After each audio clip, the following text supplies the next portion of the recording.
స్తోత్రములు కలుగును గాక. ఆమేన్. మన ప్రభును మన రక్షకుడును మనందరి కోసం త్వరగా రాబోచు ఉన్నాం. యేసుక్రీస్తు నామమున అందరికీ వందనాలయ్యా. అందరికి వందనాలమ్మా. దేవుడు మిమ్మల్ని మీ బిడ్డల కుటుంబాలను దీవించును గాక.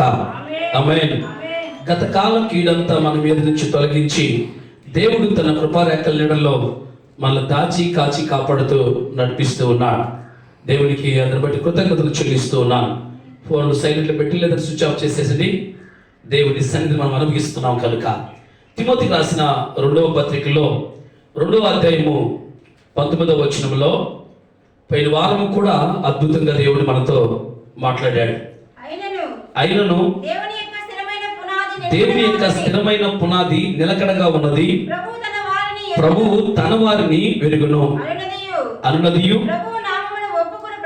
ప్రభువు నామమును ఒప్పుకొను ప్రతివాడును దుర్నీతి నుండి తొలగిపోవాలని అనునదియు దానికి ముద్రగా ఉన్నది. దేవునికి స్తోత్రం కలుగును గాక. దేవుని నామాన్ని ఒప్పుకొని ఆయన స్తుతిస్తూ ఆరాధిస్తున్న ప్రతి బిడ్డలకి వారి మీద నుండి దుర్నీతి తొలగిపోతుంది. ఇది దానికి ముద్రగా ఉంది అని దేవుడు చెప్తూ ఉన్నాడు. ఆయన నామాన్ని ఒప్పుకొని ఎంతమంది స్తుతిస్తూ ఆరాధిస్తున్నారో వారి మీద ఉన్న దుర్నీతి తొలగిపోయి నీతి వారికి ప్రారంభించబడుతుందట. దేవునికి మహిమ కలుగును గాక. నీతిగా బ్రతకాలి, నీతిగా ఉండాలి అనేది దేవుడి నుంచి మనకు నేర్పిస్తున్న పాఠమై ఉంది. అయితే ప్రేమైన దేవుని బిడ్డలారా, ప్రభువు తన వారిని ఎరుగును అనేది రాశాడు. అవును, ఎవరైతే ఆయన రక్తంతో కడగబడి ఆయన బిడ్డలుగా నీతిమంతులుగా ఉన్నారో ఆయన వారై ఉన్నారు. ఆయన తన వారిని ఆయన వారిని ఎరుగుతూ అనేది మనకు ఈ పత్రికలో తెలియపరచబడతా ఉంది. ఆయన పునాది స్థిరముగాను నిలకడగా ఉన్నది, స్థిరమైన పునాది నిలకడగా ఉంది అని అన్నాడు. మన పునాది, మన ఆత్మీయ జీవితం పునాది ఎలా ఉంది అనేది మనం చూసుకోవాలి. ఎందుకంటే పునాది గట్టిగా ఉంటే గాలి వచ్చినా, వాన వచ్చినా, వరదలు వచ్చినా, పునాది గట్టిగా ఉన్న ఏ ఇల్లు కూడా పడిపోదు అనేది యేసు ప్రభు కొండ మీద ప్రసంగం చేయొచ్చు. ఇసుక మీద కట్టుకున్న ఇల్లు గురించి, బండ మీద కట్టుకున్న ఇల్లు గురించి తెలియపరిచాడు. అవును ప్రియమైన దేవుని బిడ్డలారా, నీ పునాది గట్టిగా ఉంటే గాలి, వాన, వరదలు ఎన్ని వచ్చినా, ఎన్ని పోరాటాలు, ఎన్ని శ్రమలు, ఎన్ని కష్టాలు, ఎన్ని అవమానాలు, భయంకరమైన పోరాటాలు వచ్చినా కూడా నీ ఆత్మీయ జీవితం అనే పునాది స్థిరంగా ఉంటే అది ఎప్పుడు నిలకడగా ఉంటుంది. దాన్ని ఎవరు కదిలించలేడు అనేది యేసు ప్రభు కొండ మీద కూర్చొని ప్రసంగం చేస్తూ చెప్పిన మాటలు ఇవి. ఈరోజు అనేక మంది యొక్క ఆత్మీయ జీవితం యొక్క పునాది కదిలిపోతూ దేవునితోనూ సహవాసంలోను, ప్రార్థనలోను, మరి మందిరంలోను, మరి సహవాసంలో ఉండలేకపోవడానికి కారణం ఏంటంటే వారి ఆత్మీయ జీవితం యొక్క పునాది కదిలిపోవడానికి కారణం ఏంటంటే వారు పునాది గట్టిగా లేకపోవడమే, ఆత్మీయ జీవితం గట్టిగా లేకపోవడమే. విశ్వాసం మందు వారు నిలకడగా ఉండాలి. ఏ విషయంలో నిలకడగా ఉండాలి అని చెప్తే విశ్వాసం మందు వారు నిలకడగా ఉండాలి అని చెప్పాడు. అవును, విశ్వాసం మీద ఆధారపడుతూ విశ్వాసాన్ని కాపాడుకుంటున్న ప్రతి వారి ఆత్మీయ జీవితం వారి పునాది నిలకడగా ఉంటది. స్తోత్రం కలుగును గాక. దాని మీద గాలి కొడుతుంది, వాన వస్తుంది, వరదలు వస్తాయి. ప్రభు చెప్పాడు. అంటే ఏ ఇల్లు అది? దేవుని హృదయం అనే ఈ హృదయం అనే దేవుని ఇల్లు. ఈ హృదయం అనే మనిషి హృదయం మీదట, మనిషి జీవితం మీద గాలి కొడుతుంది, వానలు వస్తాయి, వరదలు వస్తాయి, భయంకరంగా వస్తాయి. కానీ క్రీస్తు అనే బండ మీద ఏ ఆత్మీయ జీవితాన్ని కట్టుకుంటారో వారు ఎన్ని పోరాటాలు వచ్చినా వారు ఆయన సన్నిధిలో నుంచి కదిలించబడ్డారట. ఆయన సన్నిధిలో వాళ్ళు స్థిరమైన పునాదిగా నిలకడగా ఉండగలుగుతారు అనేది వాక్యం మనకు తెలియపరచబడతాం. అందుకనే విశ్వాసంలో నిలకడగా ఉండండి అని చెప్పి మొదటి పత్రికలో రాస్తూ 2వ పత్రికలో ఏది రాశాడు అంటే అక్కడ చెప్పాడు, మీరు విశ్వాసమందు నిలకడగా ఉన్నారు, విశ్వాసం చేతనే నిలకడగా ఉన్నారు అని రాశాడు. అక్కడ మొదటి పత్రికలో ఏమో 16-13లో మీరు విశ్వాసంలో నిలకడగా ఉండండి అని చెప్పాడు. 2వ పత్రికలో, కొరింథీయులకు రాసిన పత్రికలో 1:24లో మీరు విశ్వాసము చేతనే నిలకడగా ఉన్నారు. హల్లెలూయా. ఒక ఆత్మీయ జీవితము వాన వచ్చినా, వరదలు వచ్చినా, తుఫాను వచ్చినా, భయంకరం అంటే ఏంటి వాన వరదలు అంటే శోధనలు, ఇబ్బందులు, పోరాటాలు, కష్టాలు, అవమానాలు, రకరకాలవి ఇవన్నీ వచ్చి ఆ ఇంటి మీద, ఇసుక మీద కట్టుకున్న ఇంటి మీద, బండ మీద కట్టుకున్న మీద కొడతాయట, ఖచ్చితంగా కొడతాయి. అయితే బండ మీద కట్టుకున్న ఇల్లట నిలబడి ఉంటుందట. ఇప్పుడు మనకు అర్థమవుతుంది, కొన్ని పోరాటాలు, కొన్ని శ్రమలు, కొన్ని బాధలు వచ్చిన తర్వాత ఇసుక మీద కట్టుకున్న ఇల్లేది, బండ మీద కట్టుకున్న ఇల్లేది? బండ మీద కట్టుకున్న ఇల్లు దేవుని సంఘంలో స్థిరంగా ఉండి ఆయన ఆరాధిస్తారు. ఇసుక మీద కట్టుకున్న ఇల్లు పోరాటాలు వస్తే, అవమానాలు వస్తే, నిందలు వస్తే, బాధలు వస్తే, కష్టాలు వస్తే ఏమవుతారంటే వాళ్ళు నిలబడలేక వాళ్ళు ఎడమైపోతారని యేసు ప్రభు 2024 సంవత్సరాలు ఆయన సేవ చేసేటప్పుడు 30 సంవత్సరాల వయసులో సేవకు వస్తే ఆయన బండ మీద కూర్చొని ఆవిడ కూర్చున్న ప్రజలందరికీ మాట చెప్తున్నాడు, ఇలా జరుగుతుంది జనాల్లో. బండ మీద కట్టుకుంటే ఎన్ని పోరాటాలు వచ్చినా వాళ్ళు స్థిరంగా ఉంటారు, ఇసుక మీద కట్టుకుంటే ఖచ్చితంగా కూలిపోతారు అని. ఈరోజు కొంతమంది చూస్తుంటే ఇసుక మీద కట్టుకున్న జీవితం ఖచ్చితంగా సంఘములో కనబడలేక పోతున్న వాళ్ళు ఉన్నారు. కానీ ఎవరికి లెక్క చెప్పలేదు, ఒకరోజు దేవుడికి లెక్క చెప్పాలా. ఖచ్చితంగా ఆ రోజు ఎవరు ఏం చేయలేదు. తల్లి జాడ పిల్లకి లేదు, పిల్ల జాడ తల్లికి లేదు. భయంకరమైన కఠినమైన రోజు, భయంకరమైన రోజులు రాబోతూ ఉన్నాయి. అలాంటి భయంకరమైన రోజుల్లో దేవుని కనికరాన్ని, దేవుని దయను, దేవుని కటాక్షాన్ని పొందుకొని మనం ముందుకు సాగిపోవాలని ప్రభు ఎన్నోసార్లు చెప్తా ఉన్నాడు. దేవునికి స్తోత్రం కలుగును గాక. ఆయన స్థిరమైన పునాది నిలకడగా ఉంది. మన పునాది ఎలాగ నిలకడగా ఉంటుందయ్యా అని అంటే, ఇదిగో విశ్వాసము చేతనే నిలకడగా ఉంటుందని చెప్పాడు. రెండో మాట మనము తీసుకొస్తుంటే, రెండో మాట మనం చదువుదాము. కొలస్సీయులకు రాసిన పత్రిక 4వ అధ్యాయము 2వ వచనం. స్తోత్రం. ప్రార్థన యందు నిలకడగా ఉండి కృతజ్ఞత గలవారై దాని యందు మెలకువగా ఉండండి. చాలు. మళ్ళా చదువుతున్నారు, చూడండి, మళ్ళా చదువుతున్నారు. ప్రార్థన యందు నిలకడగా ఉండి కృతజ్ఞత గలవారై దాని యందు మెలకువగా ఉండండి. చూడండి ప్రియమైన దేవుని బిడ్డలారా, కొలస్సీ సంఘానికి దైవజనుడైన అపోస్తలుడైన పౌలు లేఖ రాస్తూ ఏం చెప్తున్నాడంటే, ప్రార్థన చేయటంలో, ప్రార్థన యందు మీరు ఎప్పుడు నిలకడగా ఉండాలా అని చెప్పి, దాని యందు మీరు కృతజ్ఞత కలిగిన వారే మెలకువగా ఉండండి. ఆమె చెప్తామా? హల్లెలూయా. yes, దాని యందు కృతజ్ఞత కలిగిన వారై మెలకువగా ఉండండి అని చెప్తున్నాడు. ఈరోజు కృతజ్ఞతలు చెల్లించటంలో ఏముండాలి అంటే మెలకువ ఉండాలని దేవుడు చెప్తూ ఉన్నాడు. దాని యందు అంటే దేని యందు? ప్రార్థన యందులో నిలకడగా ఉండి దాని యందు కృతజ్ఞత కలిగిన వారై మెలకువగా ఉండండి అని అన్నాడు. అవును ప్రియమైన బిడ్డలారా, దేవునికి కృతజ్ఞత చెల్లించడంలో ఏముండాలంట? మెలకువ ఉండాలి. ఎందుకు కృతజ్ఞత చెల్లించడం మెలకువ ఉండాలి? తెస్సలోనికీయులకు రాసిన పత్రికలో చూడండి, తెస్సలోనికీయులకు రాసిన పత్రికలో 5వ అధ్యాయము 15వ వచనం నుంచి చదువు తల్లి. తెస్సలోనికీయులకు రాసిన పత్రిక ఎవడును 5 చదువు తల్లి, చదువు. చేయకుండా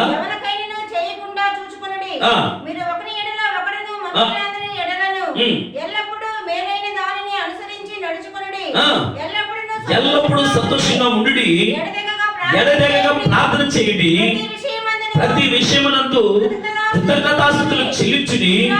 ఈలాగు చేయుట యేసుక్రీస్తునందు మీ విషయములో దేవుని చిత్తము. ఆమేన్. ఈలాగు చేయుట మీ విషయమందు దేవుని విషయములో దేవుని చిత్తము, మీ విషయములో దేవుని చిత్తము అని అన్నాడు. ఏది దేవుని చిత్తము? ప్రతి విషయమునందు దేవునికి కృతజ్ఞతాస్తుతులు చెల్లించటము మీ విషయంలో దేవుని చిత్తం. ఆమేన్. వాక్యం చెప్తుంది, గ్రంథములో నా గురించి రాయబడిన ప్రకారం దాన్ని నెరవేర్చుటకు నేను వచ్చి తిని, ఈలాగు చేయటం దేవుని చిత్తము. దేవుని చిత్తం నెరవేర్చడానికి నేను వచ్చాను అని బైబిల్ గ్రంథంలో ఎబ్రీ రాసిన పత్రికలో రాయబడి ఉంది. అయితే ప్రియమైన దేవుని బిడ్డలను గమనించండి, దేవుని చిత్తం నెరవేర్చట్లో మనము ఉండాలి. దేవుని ఎరిగిన ప్రభువు తన వారిని ఎరుగును అన్నాడు. ప్రభు నిన్ను ఎరిగే విధంగా నువ్వు ఉండాలి, దేవుని చిత్తాన్ని నెరవేర్చే విధంగా నువ్వు ఉండాలి. అయితే ఇక్కడ చెప్పిన మనం ఇక్కడ చదివిన వాక్య భాగంలో కృతజ్ఞతాస్తుతులు చెల్లించటము దేవుని చిత్తమై ఉంది మీ విషయంలో. ఆమేన్. దేవుడు ఈ 2024 మాసంలో జనవరి నుండి ఈ క్షణం వరకు దేవుడు మనం కాపాడుకుంటూ వచ్చాడా? ఆమేన్. హల్లెలూయా, హల్లెలూయా. దేవునికి స్తోత్రం కలుగును గాక. ఇప్పుడు చెప్పండి, జనవరి మాసం నుండి ఈ క్షణం వరకు 8వ తేదీ దినం వరకు దేవుడు కాపాడుకుంటూ వచ్చాడా? ఈ సంవత్సరం అంతా కాపాడుకుంటూ వచ్చాడా? ఇంకా కొద్ది రోజులు ఉన్నాయి. ఈ రోజు వెళ్ళిపోతున్నాయి, నెల కూడా వెళ్ళిపోతుంది, కొత్త సంవత్సరానికి అడుగు పెట్టబోతా ఉన్నాం. మీ విషయమునందు కృతజ్ఞతాస్తుతులు చెల్లించటము ఇది దేవుడి చిత్తమై ఉంది. దేవుడి చిత్తం నెరవేర్చేవారు దేవుడికి కావాలి. దేవుని చిత్తం నెరవేర్చాలి, కనపరిచాలి, మహిమపరిచేవారు దేవుడికి కావాలి. ఎవరైనా అంటే అది నీవే అయి ఉండాలి. దేవునికి స్తోత్రం కలుగును గాక. పునాది గట్టిగా లేకపోతే ఇసుక మీద ఉంటే వారి జీవితం ఖచ్చితంగా దేవుడితో నిలబడలేదని ఎన్నోసార్లు పరిశుద్ధాత్మ దేవుడు తెలియపరిచారు. నీ ఆత్మీయ పునాది నిలకడగా ఉండాలంటే విశ్వాసం చేతనే నిలకడగా ఉంటుందని రెండోది చెబుతున్నాడు, ప్రార్థన చేతనే నిలకడగా ఉంటుంది. హల్లెలూయా. దాన్ని ఎందుకు కృతజ్ఞత కలిగిన వారై మీరు దేవునికి కృతజ్ఞతలు చెల్లించండి. ఈ విధముగా ప్రతి విషయంలో చెల్లిస్తే ఇది దేవుడి చిత్తమై ఉంది. ఆమెను చెబుతామా? నేను ఆమెను చెబుతామా? హల్లెలూయా. 2వ దినవృత్తాంత గ్రంథములో 32వ అధ్యాయము 25వ వచనం చూడండి. ఒక వ్యక్తి దేవునికి కృతజ్ఞత చెల్లించకపోవటం వలన అతని హృదయము కృతజ్ఞత లేని హృదయముగా ఉండటం వలన అతని జీవితంలో ఏమనుభవించాడో మనము చూడగలిగితే 32వ అధ్యాయము 24, 25 చూడండి. ఆ దినముల యందు హిజ్కియా రోగి అయి మరణ దశలో ఉండిను. అతడు యెహోవాకు మొరపెట్టగా ఆయన అతనికి తన చిత్తమును తెలియపరిచి అతనికి సూచన ఒకటి తెలియజేసెను. అయితే హిజ్కియా మనసును గర్వించి తనకు చేయబడిన మేలుకు తగినట్లు ప్రవర్తించనందున అతని మీదకి యెరూషలేము వారి మీదకి కోపం రాగా హిజ్కియా హృదయ గర్వమును విడిచి తాను యెరూషలేము కాపురస్తులను తమను తాము తగ్గించుకునేది కనుక హిజ్కియా దినముల్లో యెహోవా కోపము జనుల మీదకి రాలేదు. స్తోత్రం కలుగును గాక. తర్వాత ఏం జరిగింది? హిజ్కియా అతి విస్తారమైన ఐశ్వర్యమును ఘనతను కలిగినో. హల్లెలూయా. చూడండి, ఇక్కడ దేవుని యొక్క వాక్యం సెలవిస్తుంది. దేవుడి చిత్తాన్ని హిజ్కియాకి తెలియపరిచాడు. హిజ్కియా దేవుడి చిత్తాన్ని నెరవేర్చి విశ్వాసంలో అతని విశ్వాసం కలిగిన వాడు, దేవుని ఆజ్ఞలను ఇదిగో పాటించడం అతను లాంటి వాడు మరొకటి లేడు. తాను వెళ్ళిన చోటనల్లా జయం పొందాడని మరి రాజులు 2వ గ్రంథం 18వ అధ్యాయంలో రాయబడి ఉంది కదా. మరి ఆ విధంగా విశ్వాసంలో అంత గొప్పవాడు, దేవునికి నమ్మకమైన వాడు, అంత గొప్ప నమ్మకంగా జీవిస్తూ ఉన్నాడు. దేవుని చిత్తాన్ని నెరవేర్చేవాడుగా, దేవుని కనపరిచేవాడుగా అలాగా ఉంటున్నప్పుడు ఇతడు హిజ్కియా రోగి మరణకరమైన దశలో ఉన్నప్పుడు దేవునికి మొరపెట్టాడట. ఆ మొరపెట్టినప్పుడు ఆయన చిత్తాన్ని హిజ్కియాకి తెలియపరిచాడట. బిడ్డలను గమనించండి, ఇక్కడ ఒక పాట మనకు పరిశుద్ధాత్మ నేర్పిస్తుంది. ఏంటంటే ఎవరు ప్రార్థన చేస్తున్నారో, ఎవరు మొరపెడుతున్నారో వారికి వారి పట్ల దేవుని చిత్తం ఏందో తెలియపరుస్తారు.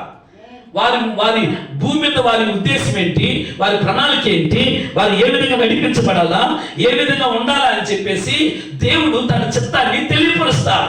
దేవుడు ద్వారా తెలియపరుస్తాడు, సేవకుల ద్వారా తెలియపరుస్తాడు, వాక్యం చదవటంలో వాక్యం ద్వారా కూడా దేవుడు తెలియపరుస్తాడు. నీ పట్ల దేవుడి చిత్తం ఏంటో నువ్వు తెలుసుకోవాలంటే నువ్వు మొదలుపెట్టే అనుభవంలో, ప్రార్థించే అనుభవంలో నువ్వు ఉండాలి. ప్రియమైన దేవుని బిడ్డలారా, దేవుడి చిత్తం ఏంటో తెలుసుకోకుండా, నీ ఎడల దేవుడి ప్రణాళిక ఏంటో, దేవుడి ఉద్దేశం ఏంటో తెలియకోకుండా నువ్వు వెళుతున్నప్పుడు చాలా ఇబ్బంది అనేది చూడగలుగుతా. అయితే ప్రియమైన దేవుని బిడ్డలారా, హిజ్కియాకి దేవుడి చిత్తాన్ని తెలియపరిచాడు, హిజ్కియాని దేవుడు ఆశీర్వదించాడు, గొప్పవాడుగా చేశాడు. అయితే చేసిన మేలుకు తగినట్లుగా ప్రవర్తించకపోవడం వలన దేవుడి కోపము హిజ్కియా మీదకి వచ్చింది. హిజ్కియా మీదకి ఏమొచ్చిందంటే దేవుడి కోపం వచ్చింది. ఎందుకు దేవుడి కోపం హిజ్కియా మీదకి వచ్చిందంటే, ఇదిగో ఈ చేసిన మేలుకు తగినట్లుగా ప్రవర్తించకపోవడం వలన దేవుడి కోపం వచ్చిందట. దేవుడి కోపము హిజ్కియా రాజు మీదకి రాగా అతనికి మరణకరమైన రోగం కలిగిందట. ఏ రోగము? మరణకరమైన రోగం కలిగింది. మరణకరమైన రోగం నుండి ఏ వ్యక్తి ఎవరు విడిపించలేరు.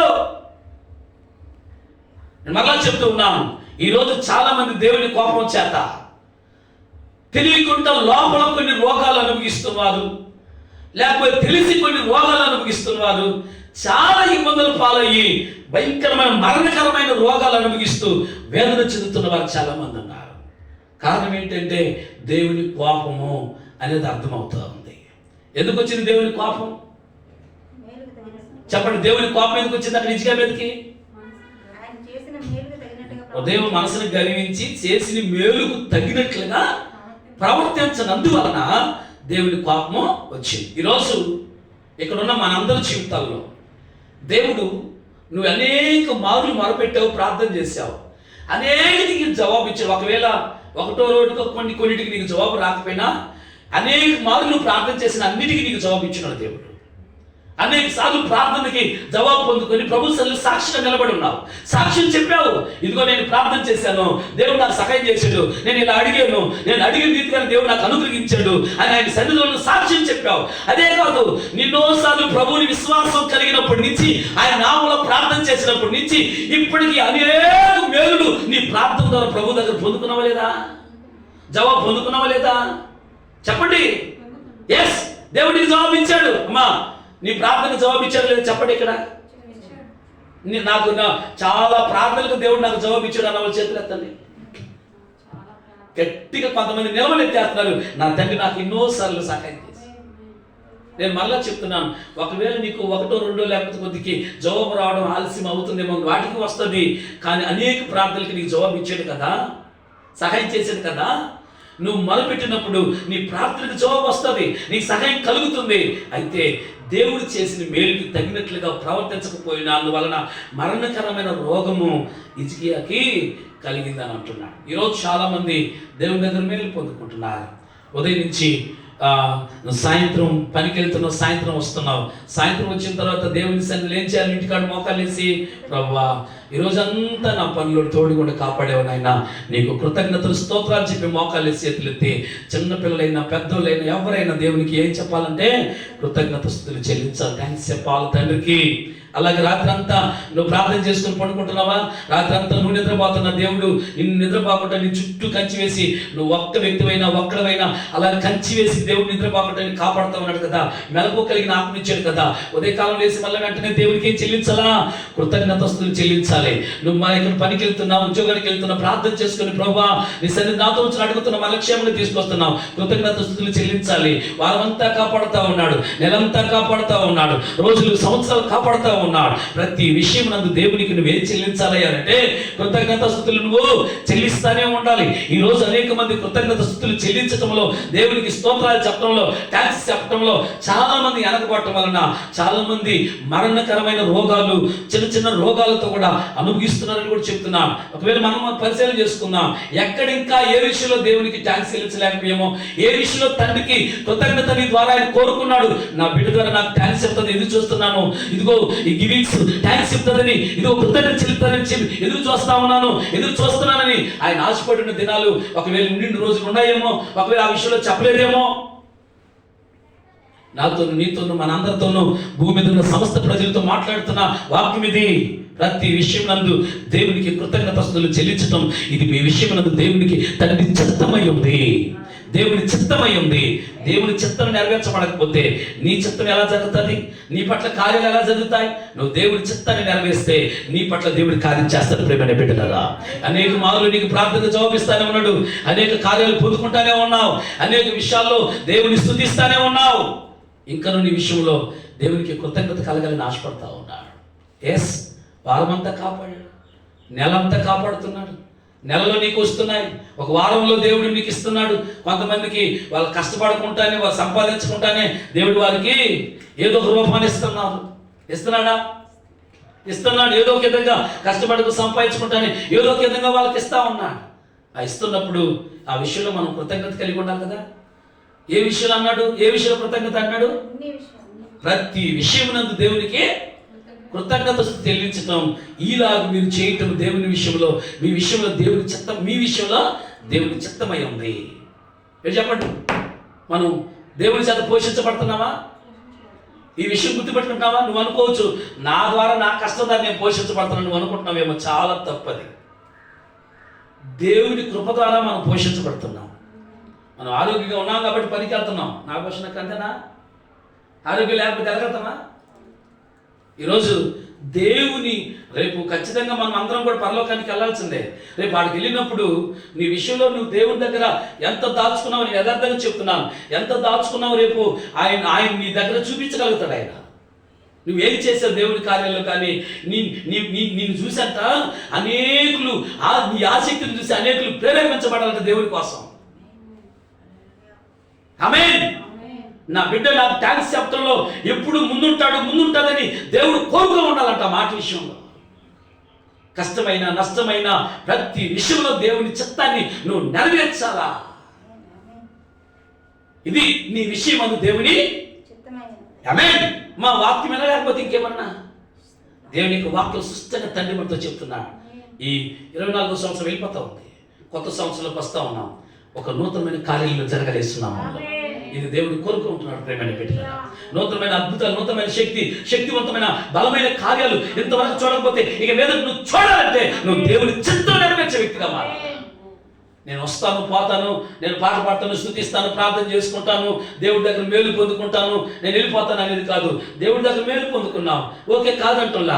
మేలు పొందుకున్న తర్వాత నీ ద్వారా దేవునికి ఏం చేయబడ్డావు, నీ ద్వారా దేవుని చిత్తం ఎలా జరిగింది, నీ ద్వారా దేవుని ఏ విధంగా మహిమపరుస్తున్నావు, ఎలా ఘనపరచబడుతున్నావు, దీన్ని బట్టి ఏ విధంగా తండ్రి సంతోషపడుతున్నాడు. ఆయన చిత్తం నెరవేర్చడమే కదా మీ విషయం అందు దేవునికి ఆయన చిత్తమై ఉంది. దేవునికి కృతజ్ఞత స్తుతులు మనం ఎల్లప్పుడూ చెల్లించాలి. ఎప్పుడు కృతజ్ఞత కలిగి ఉండాలా? చెప్పండి. ఎప్పుడు కృతజ్ఞత కలిగి ఉండాలంట? ఎల్లప్పుడు ప్రార్థన చేస్తుండాలా, ఎల్లప్పుడు కృతజ్ఞత స్తుతులు చెల్లిస్తానే ఉండాలా. ప్రతి విషయంలో స్తోత్రం చెప్తానే ఉండాలా. మందిలోకి వచ్చే ఇంటికాడి నుంచి మందిలోకి బయలుదేరి వచ్చావా, మందిలోకి క్షేమంగా వచ్చావా, మళ్ళీ వెంటనే మోకాలేసి ప్రార్థన చేసుకుని, ప్రభువా నీ కృతజ్ఞత క్షేమంగా తీసుకొచ్చావు నాయన, నీకు స్తోత్రాలు ప్రభువా. అయ్యా నీ సన్నిధిని నేను అనుభవించాలయ్యా, నీ ఆత్మ నేను అనుభవించాలయ్యా, నీ అభిషేకాన్ని అనుభవించాలయ్యా, నీ కృపను అనుభవించాలయ్యా అని ఆ ప్రార్థన చేస్తా ఉన్నప్పుడు మహిమ దిగిరాదు నీ మీద. అట్లాగా దేవుని శక్తి తాకదు, అట్లాగా దేవుని కార్యాలు జరగవా? హిజ్కియా అంట రాజు చేయబడ్డ తర్వాత, గొప్ప కార్యాలు పొందుకున్న తర్వాత, ఆశీర్వదించబడ్డ తర్వాత, అందరికంటే ఘనంగా శ్రేష్టంగా ఉన్న తర్వాత చేసిన మేలుకు తగినట్లుగా ప్రవర్తించక దేవునికి దూరం అయిపోయి, ప్రార్థనకు దూరం అయిపోయి, సహవాసానికి దూరం అయిపోయి, దేవుని కార్యాలు చేయటంలో దూరం అయిపోయేసి దేవునికి కోపం తెప్పించాడట. అతను వచ్చిన మొదట్లో విగ్రహాలు పడగొట్టేశాడు. ఆ ప్రాంతాలు ఎక్కడ విగ్రహాల గుడిలో తీసేసాడు, పడగొట్టి ఎన్ని దేవునికి ఇష్టం లేని అన్ని తొలగించేశాడు. అతను లాంటి వాడు మరొకడు లేడు అని సాక్ష్యం పొందాడు. అన్ని గొప్ప కార్యాలు పొందుకున్నాడు కదా. తర్వాత ఏం జరిగిందంటే చేసిన మేలుకు తగినట్లుగా ప్రవర్తించకపోవడం వలన మరణకరమైన రోగం వచ్చిందంట. ఏ రోగం అది? ఎలాంటి రోగమయ్యా అంటే, ఇదిగో ఈ పక్క చేయి పెడితే చూడండి, ఈ పక్క చేయి పెడితేనంట ఈ చెయ్యి దూరిపోద్దంట. అలాంటి రాచపుండు అంటది. రాచపుండు.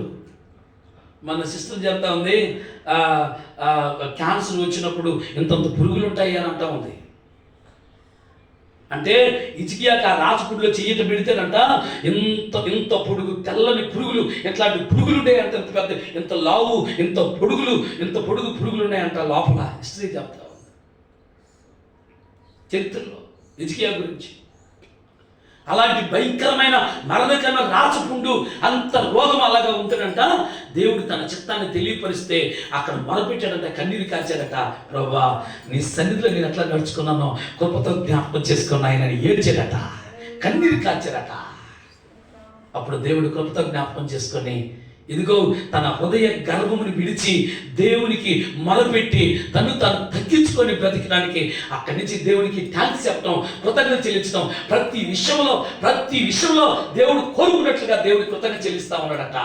అక్కడికక్కడ చనిపోవాల్సిన వ్యక్తి 15 సంవత్సరాలు ఆయుష్ని పొందుకున్నాడట. ఆ వ్యక్తి నీ కన్నీళ్ళు నేను చూశాను, నీ నమ్మకత్వాన్ని, నీ కృతజ్ఞతను చెల్లించడం, నీ హృదయ గర్భాన్ని విడిచి నమ్మకంగా బ్రతకడం నేను చూశానని చెప్పి దేవుడు మాట్లాడాడు. అక్కడ యెషయాను పంపించాడు, సేవకుడైన యెషయాను పంపించాడు. అంజురు పండ్ల ముద్ద తీసుకొని ఆ యొక్క భయంకరమైన రాచపుండులో ఉన్న ఆ పుండికి ఈ అంజురు పండ్ల ముద్ద పెట్టమన్నాడు. అక్కడ యెషయా చేతులు అక్కడ తాకగా స్వస్థత చేసే దేవుడు యేసునామములో. ఆ రాజపుడు పోయిన అక్కడికి 15 సంవత్సరాలు అక్కడికక్కడ చనిపోతున్న వ్యక్తి 15 సంవత్సరాలు ఆయుష్ను పొందుకుని శ్రేష్టంగా బ్రతికాడని తెలుసు. ఎవరి వల్ల జరుగుతుందంటే డాక్టర్ అయిన దేవుని వల్ల జరుగుతుంది కార్యాలు. ఈరోజు ఎందుకు ఈ మాట మాట్లాడుతున్నా? సంవత్సరం అయిపోతాం, గతించిపోతా ఉంది. ప్రతి విషయంలో మనం కృతజ్ఞత కలిగిన వారమై ఉండాలి. నమ్మకంగా కృతజ్ఞతలు చెల్లించాలి. ఈ విషయమందు నీ విషయమందు ఇది దేవుని చిత్తమై ఉంది. ఎవరి చిత్తమై ఉంది? చెప్పండి ఎవరి చిత్తమై ఉంది?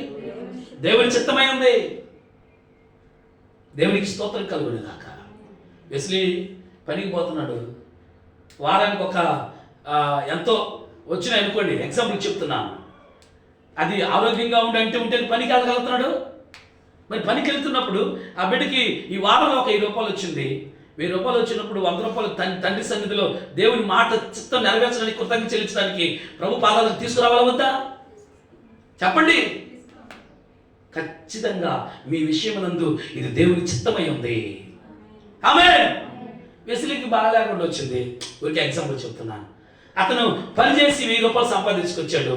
తనకి ఇబ్బంది వచ్చింది. ఆ ఇబ్బందుల్లో దేవుడికి ఇవ్వాల్సింది ఖర్చు పెట్టుకోవచ్చా? చెప్పండి, మీరు మాట్లాడండి. బాగా లేకుండా వచ్చిందమ్మా, ఎవరిని అడగలేను నేను. ఇప్పుడు బాగా లేకుండా వచ్చింది, నేనేం చేయాలా? నా అవసరం అట్లాంటిది, అవసరం వచ్చింది. ఇప్పుడు మాట్లాడింది. దేవుని చిత్తం నెరవేర్చే వారిగా ఉండాలి. ఆ స్థితిలో కూడా దేవుని చిత్తం నెరవేర్చే వారిగా ఉండాలా? దేవుని చిత్తాన్ని ఆపాలి. అట్లా పక్కన పెట్టయ్యా అని పక్కన పెట్టాలా? నాన్న మరణకరమైన రోగం వచ్చిందంట, దేవుని దగ్గర మేలు పొందుకొని కృతజ్ఞత స్తుతులు చెల్లించకపోవటం వల్ల 99 విషయాల్లో నేను దేవుని చిత్తాన్ని నెరవేర్చాను, ఈ ఒక్క విషయంలో నేను చల్లలేదే అంటే మాట్లాడండి. 99 విషయాల్లో నేను దేవుని కృతజ్ఞతలు చెల్లించి నేను ఆయన స్తుతించాను, కృతజ్ఞత చెల్లించాను. ఈ ఒక్క విషయంలో నేను కృతజ్ఞత చెల్లించలేకపోయినాయా? నా బాగలేదు, హాస్పిటల్ పెట్టుకున్నాను, నా ఇబ్బంది వచ్చింది, అవసరం వచ్చింది. పరిశుద్ధాత్మ దేవుని యొక్క సన్నిధిని, ఆత్మదేవుని ప్రేరేపణతో నేను నిజంగా ఉపవాసంతో ఉండి దేవుని ఆత్మచేత ఈ మాటలు పరిశుద్ధాత్ముడు అందిస్తున్నాడు. గ్రహించగలిగిన వారు ఖచ్చితంగా బాగుపడతారు, దీవించబడిపోతారు. వేస్తున్నాము. ఇది దేవుని చిత్తం మాత్రమే జరుగును కాక. మన బ్రతుకుల్లో, మన సంఘాల్లో, మన బిడ్డల్లో ప్రభు చిత్తం మాత్రం జరుగును కాక. కొత్త సంవత్సరానికి వెళ్ళబోతున్నాం, మనం నూతన సంవత్సరానికి వెళ్ళబోతున్నాం. ఎన్ని ప్రార్థనలకు దేవుడు నీకు జవాబు ఇచ్చాడు, ఎన్ని కార్యాల్లో ఆయన బాహుబలాన్ని నీకు తోడుగా ఉంచి ఎంత గొప్పగా అందరికంటే ముందుకు నడిపిస్తా ఉన్నాడు తండ్రి. ప్రతి విషయంలో అనండి గట్టిగా, ప్రతి విషయంలో నేను కృతజ్ఞత స్తుతులు చెల్లిస్తానయ్యా. మాట్లాడండి. నేను కృతజ్ఞత స్తుతులు చెల్లిస్తానయ్యా. ఎక్కడా కూడా డ్రాప్ అవునయ్యా. ఆమేన్. మళ్ళా చెప్తున్నాను, మరణకరమైన స్థితి నీ దగ్గరకు వచ్చినా కూడా అక్కడ కూడా నీ నమ్మకత్వాన్ని బట్టి అక్కడ తాకచ్చేవ తండ్రి. ఆమేన్.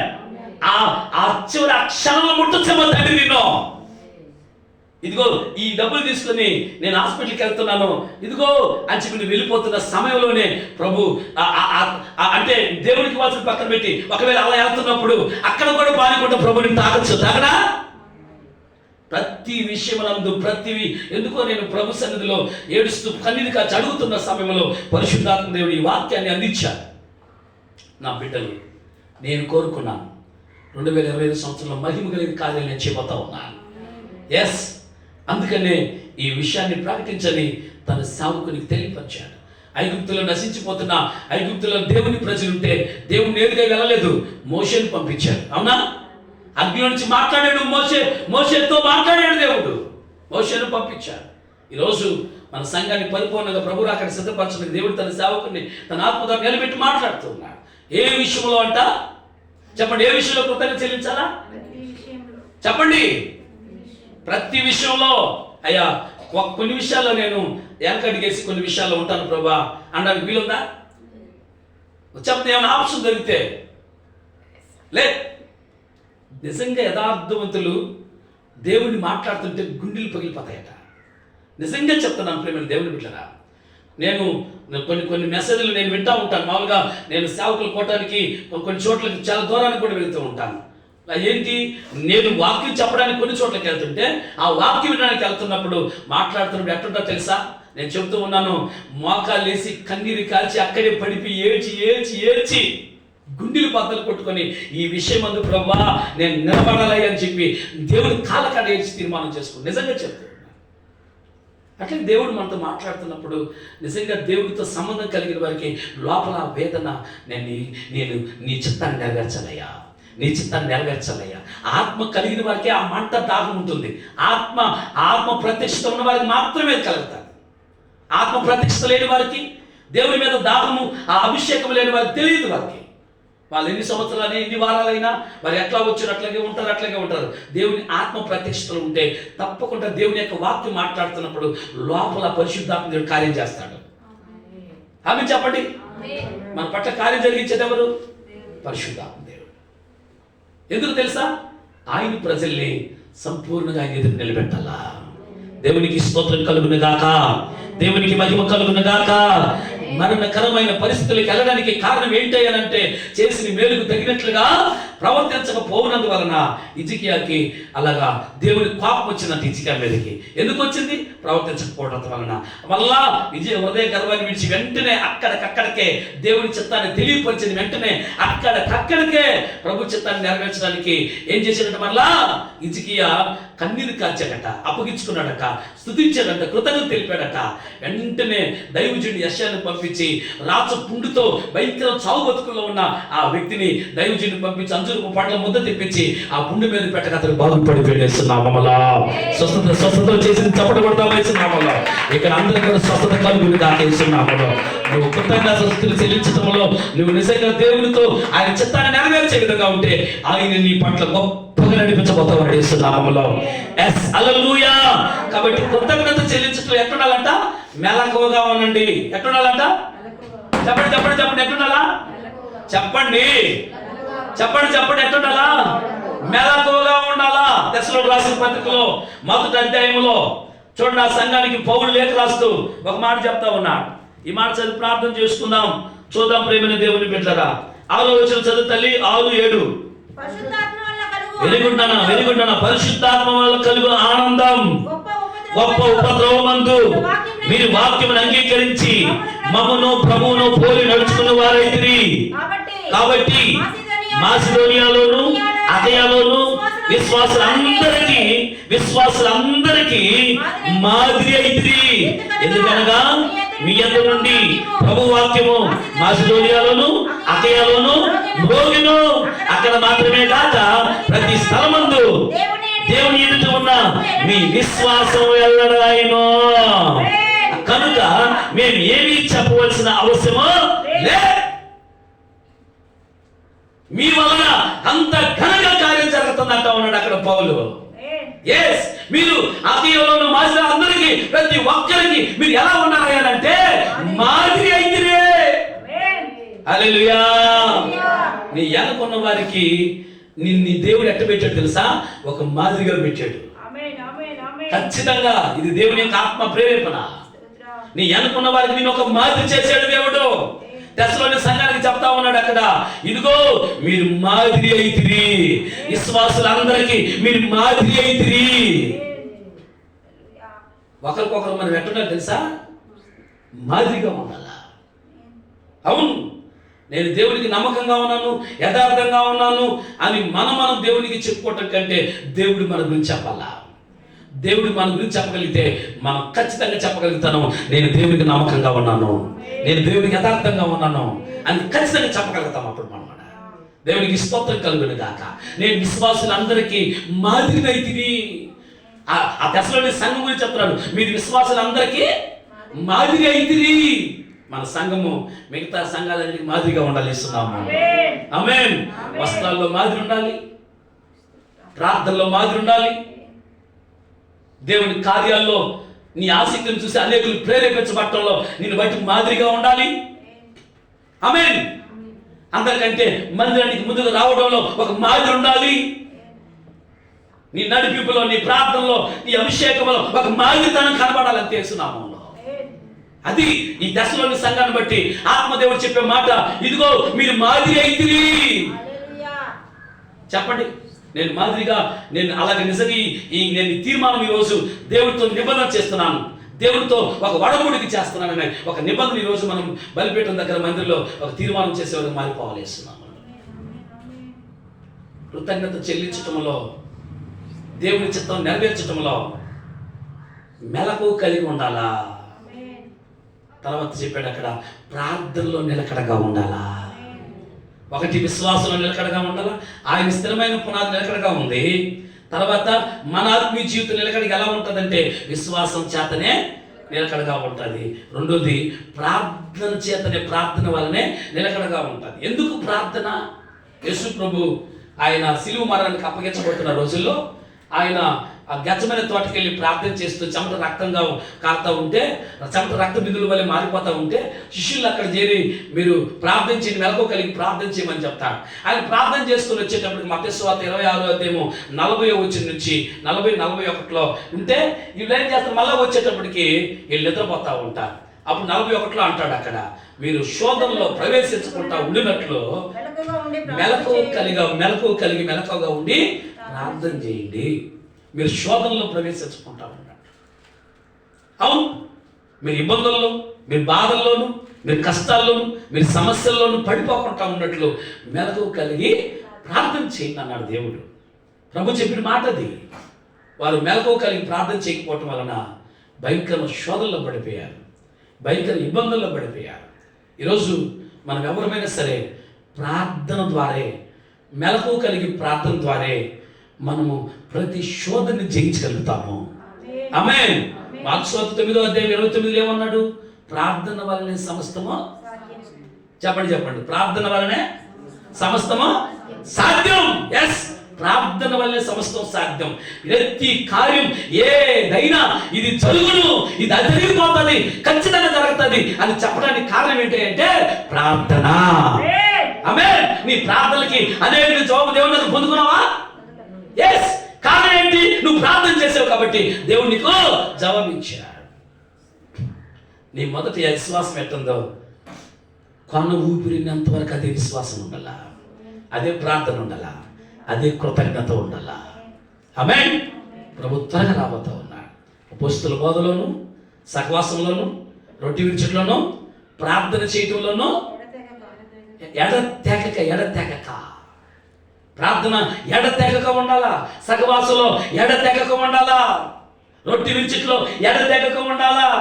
దేవుని బోధకు సమర్పించుకొని అపోస్తలుల బోధకి సమర్పించుకొని అప్పగించుకునే విషయంలో నువ్వు ఎట్టుండాలా? ఎడతెగక. కొంతమంది ఎడతెగక ఈ మాటను కాపాడుకోలేకపోతున్నారు. బాప్తిసం పొందుకున్నా కాపాడుకోలేకపోతున్నారు, బాప్తిసం తీసుకోకపోయినా కొంతమంది కాపాడుకోలేకపోతున్నారు, కొంతమంది కాపాడుకొని బ్రతుకుతున్నారు. ప్రతి విషయం నందు దేవునికి కృతజ్ఞతాస్తుతులు చెల్లించండి. మీ విషయం మందు ఇలాగ చేయట దేవుని చిత్తమై ఉంది. దేవుని చిత్తాన్ని నెరవేర్చే వ్యక్తి ఎవరయ్యని ఆకాశం నుంచి దేవుడు చూస్తే అది నీ పేరే కనబడాలి, నువ్వే కనబడాలా. ఈ అంశకను కాపాడుకుంటూ గాక. మొక్కలతో ప్రార్థించాడు, అందు మోకరించండి. కరెక్ట్గా 2 అయిపోయి ముగ్గురుగా మోకరించని ప్రార్థన చేద్దాం, ప్రభు సమర్పించుకుందాం. నువ్వు దేవుని చిత్తాన్ని నెరవేర్చకపోతే భూమి మీదకి నిన్ను పెట్టుకున్న ప్రణాళిక వ్యర్థమైపోతుందేమో. దేవుని చిత్తాన్ని నెరవేర్చుతుంటే ఖచ్చితంగా నిన్ను భూమి మీద పంపించడానికి ఆయన మనసు ఎంతో సంతోషపడుతుంది. ప్రార్థన చేసుకుందాం.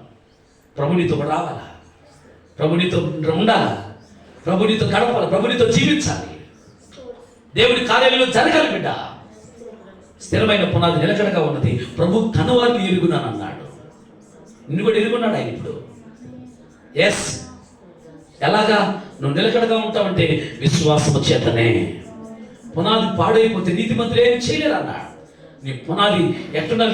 ఎప్పటికీ స్థిరంగా ఉండాలి, నిలకడగా ఉండాలి. నీ పునాది కృతజ్ఞత చెల్లించటంలో, ప్రార్థన చేయటంలో, విశ్వాసంలో స్థిరంగా నిలకడగా ఉండాలి. Thank you lord. ఎస్. 1 కొరింథీలో ఇదిగో మీరు విశ్వాసంలో నిలకడగా ఉండండి అంటే 2వ పత్రికలకు వచ్చేటప్పటికి మీరు విశ్వాసంలో నిలకడగా ఉన్నారు అని స్టేట్మెంట్ ఇచ్చేసారు. వాక్యం విన్న తర్వాత వారు ఆ తీర్మానంలోకి వచ్చేసారు. వాళ్ళు ఈరోజు ఇక్కడున్న ప్రతి బిడ్డ దేవుని ఆత్మ ద్వారా కాపాడుకుంది కాక. దేవుడు నిజంగా ప్రతి బిడ్డ కార్యాలు చూడాలా. ప్రతి విషయంలో ప్రార్థన చేయండి. ఎందుకంటే మేలు పొందుకుని హిజ్కియా ఉన్నతమైన స్థాయిలోకి ఎక్కి ఇంకా గొప్ప స్థానంలోకి ఎక్కించాలని అనుకుంటే ఇదిగో గర్వించి చేసిన మేలుకు తగినట్లుగా ప్రవర్తించకపోవటం వలన భయంకరమైన మరణజన్మ రోగమైన స్థితిలోకి వచ్చేసాడట. స్పష్టంగా బైబిల్ దేవుని యొక్క వాక్యం తెలియపరచబడింది మన కోసమే. మన బ్రతుకులు ఇప్పుడు తండ్రికి అంగీకారంగా ఉండాలని, మన నైవేద్య బలి ఇప్పుడు దేవుడు అంగీకరించే విధంగా ఉండాలని. ఎస్, నీ ప్రార్థన బలి, నీ స్తోత్ర బలి ఎప్పుడు తండ్రికి అంగీకారంగా ఉండాలని. ప్రతి విషయంలో తర్వాత హృదయ గర్వం విడిచేసి తను తాను తగ్గించుకొని దేవుని కొరకు అప్పగించుకొని పరిగెత్తి తండ్రితో ఏకీభవించి ఆయన కాలకాడ పడిపోయిన హిజ్కియాగా మనము యథార్థంగా ప్రవర్తిస్తూ అన్ని విషయంలో దేవుని కనపరిచేవాడిగా మనం చూసాం. ఎస్, ఇంకా హిజ్కియా ఉన్న రోజుల్లో కోపమే రాలేదట. తర్వాత అతి విస్తారమైన ఐశ్వర్యం ఘనత కలిగిందట. మళ్ళా అతి విస్తారమైన ఐశ్వర్యం ఘనత హిజ్కియా దగ్గరకు వచ్చేసింది. వెంటనే లోబడ్డ దేవుని చిత్తాన్ని తెలియపరిచిన వెంటనే చిత్తాన్ని చేయడానికి అప్పగించేస్తున్నారట. అది అన్నమాట. విన్న వెంటనే దేవుని ఆత్మ కార్యాలు, దేవుని ఆత్మ అక్కడ పనిచేయటం అంటే దేవుని హృదయంలోకి రప్పించుకొని, వాక్యాన్ని హృదయంలో రప్పించుకొని, పరిశుద్ధాత్మను హృదయంలో రప్పించుకొని ఇదిగో అప్పగించుకోవటం అంటే వెంటనే వారు పిలిచిన వెంటనే వచ్చేసారట. వెంటనే thank you Lord Holy Spirit. అందరూ పైకి లేచి పడదాం. యేసు నీవే కావాలయ్యా, నాతో కూడా రావాలయ్యా. ప్రభు నీతో కూడా రాబోతున్నాడు. అబ్రాహాము ఇంటికి వచ్చినప్పుడు ఎంత గొప్ప కార్యం జరిగిందో ఈరోజు నీతో కూడా ఇంటికి రాబోతా ఉన్నాడు. నువ్వంటే అంత ఇష్టం తండ్రికి, అంత ఇష్టము తండ్రికి. ఎంత మందికి నువ్వు ఇష్టం లేకపోయినా ఆయన ముద్దు బిడ్డగా నిన్ను అంత ఇష్టంగా చేసుకో ఉన్నాడు. యేసు నీవే కావాలయ్యా, నాతో కూడా రావాలయ్యా. యేసు నీవే కావాలయ్యా, నాతో కూడా రావాలయ్యా.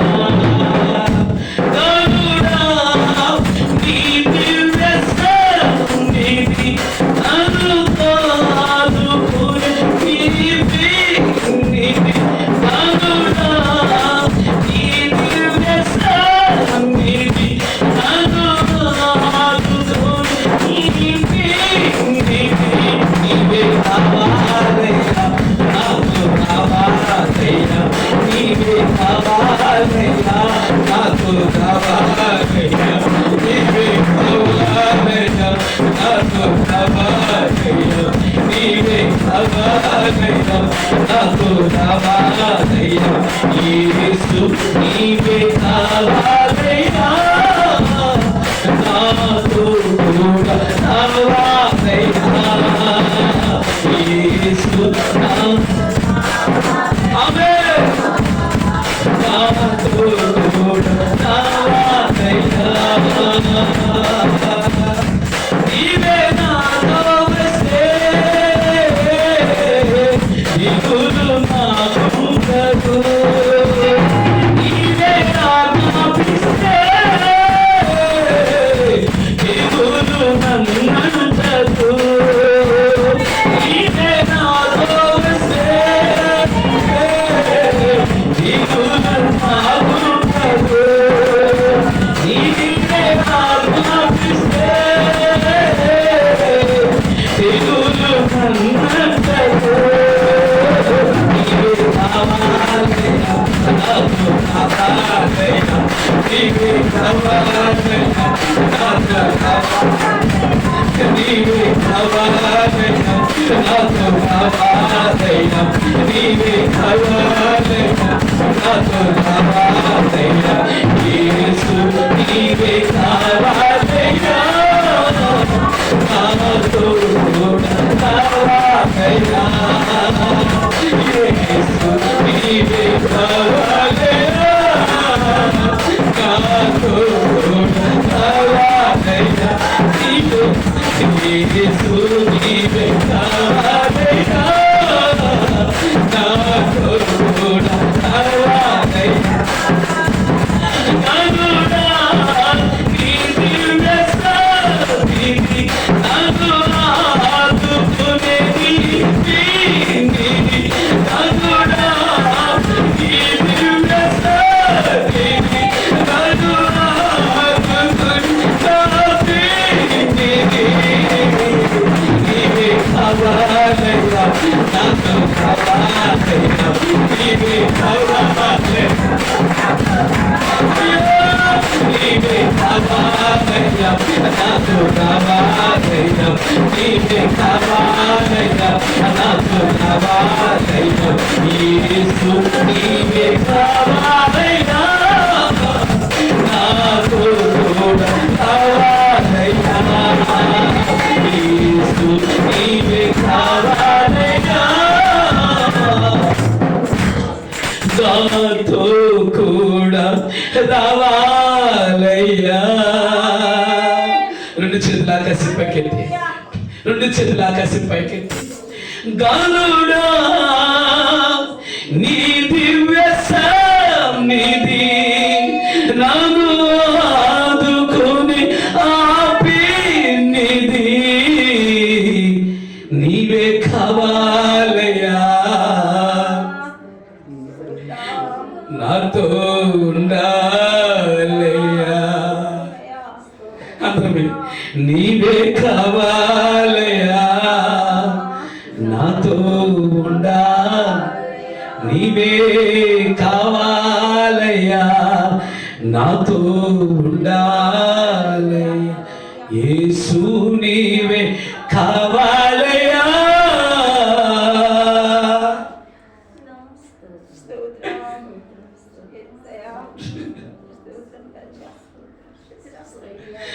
నాతో కూడా రావాలయ్యా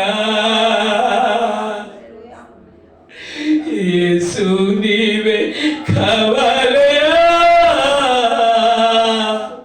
నాతో కూడా రావాలయ్యా యేసు నీవే కావాలయ్యా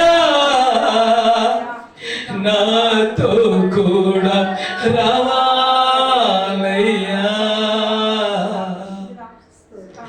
ఇతను ప్రభు నీ కన్నిటిని చూస్తా ఉన్నాడు. నీ గుండెల లోతుల్లో వేదన బాధ సమస్తాన్ని చూస్తున్నా. ఏ విషయంలో కృతజ్ఞతలు చెల్లించలేకపోయి ఉన్నావో, ఏ విషయంలో మెలకువకలిగి ప్రార్థన చేయలేకపోతున్నావో, ఏ విషయంలో నిలకడగా ఉండలేని జీవితంలో ఉన్నావో, ఈ దేవుడు మాట్లాడుతూ ఉండగా ఇక్కడికి ఒక తీర్మానం చేసుకుని ఒక నిబంధన చేసుకుంటూ దేవుడికి సమర్పించిన వ్యక్తిగా ఈ రోజే దేవుడి చేత అనిపించిన విధముగా ఆయన మనసును సంతోషపడే విధంగా నీ జీవితాలకు తీర్మానం ఇక్కడికి దేవుని మందిలో బలిపీఠం దగ్గర ప్రభునితో రావాలని ఇష్టపడతా ఉన్నాను. ప్రభునితో రావాలని ఇష్టపడతా ఉన్నాను. యేసు నీవే కావాలయ్యా నాతో కూడా మాతో కూడా సంగమతో కూడా నువ్వు రావా